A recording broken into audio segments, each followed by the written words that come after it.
ನಮಸ್ಕಾರ. ಮುಖ್ಯ ಪ್ರಾಣ ಬಂದ ಮನೆಗೆ ಸರಣಿ ಕಾರ್ಯಕ್ರಮಕ್ಕೆ ತಮ್ಮೆಲ್ಲರಿಗೂ ಆತ್ಮೀಯ ಸ್ವಾಗತ. ಆತ್ಮೀಯರೇ, ಇವತ್ತು ನಾವು ಈ ನಮ್ಮ ಸಂಚಿಕೆಗೆ ಆರಿಸಿಕೊಂಡದ್ದು ಬೆಂಗಳೂರಿನ JP ನಗರದ ಸಾರಕ್ಕಿಯಲ್ಲಿರುವಂತಹ ಶ್ರೀ ಪ್ರಸನ್ನ ಆಂಜನೇಯ ಸ್ವಾಮಿ ದೇವಸ್ಥಾನದ ಲಘು ಚರಿತ್ರೆಯನ್ನು. ಈ ದೇವಸ್ಥಾನ ಹತ್ತಿರದಲ್ಲಿಯೇ ಶಾವಿಗೆ ಮಲ್ಲೇಶ್ವರ ದೇವಸ್ಥಾನ ಅಂತ ಒಂದು ದೇವಸ್ಥಾನ ಇದೆ. ಈ ಪ್ರಸನ್ನ ಆಂಜನೇಯ ಸ್ವಾಮಿ ಮತ್ತು ಶಾವಿಗೆ ಮಲ್ಲೇಶ್ವರ ದೇವಸ್ಥಾನ ಎರಡು ಹೆಚ್ಚು ಕಡಿಮೆ ಒಂದೇ ಕಾಲಕ್ಕೆ ಸ್ಥಾಪನೆಯಾದಂಥ ದೇವಾಲಯಗಳು. ಈ ಪ್ರಸನ್ನ ಆಂಜನೇಯ ಸ್ವಾಮಿ ದೇವಸ್ಥಾನ ಸುಮಾರು 350 ವರ್ಷ ಹಿಂದಿಂದು ಅಂತ ಹೇಳ್ತಾರೆ.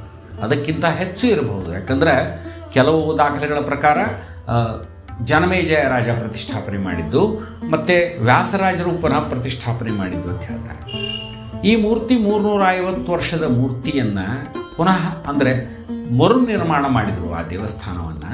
ಆವಾಗ ಆ ಮೂರ್ತಿ ಹಿಂದೆ ಲಿಪಿ ಇತ್ತಂತೆ, ಆದರೆ ಆವಾಗಿನ ಜನಕ್ಕದು ಏನು ಅಂತ ಗೊತ್ತಾಗಿಲ್ಲ. ಮೋಡಿ ಲಿಪಿಯೊಳಗಿರಬಹುದು ಅದು.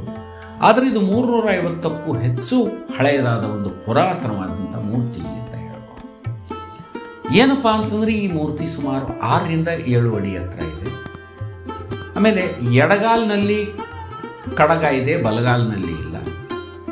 ಕೈಯಲ್ಲಿ ಗದೆಯ ಬದಲು ಕಮಲದ ಹೂವಿದೆ, ಶಿಖೆಯ ಬದಲು ತುರುಬು ಇದ್ದಂಗಿದೆ.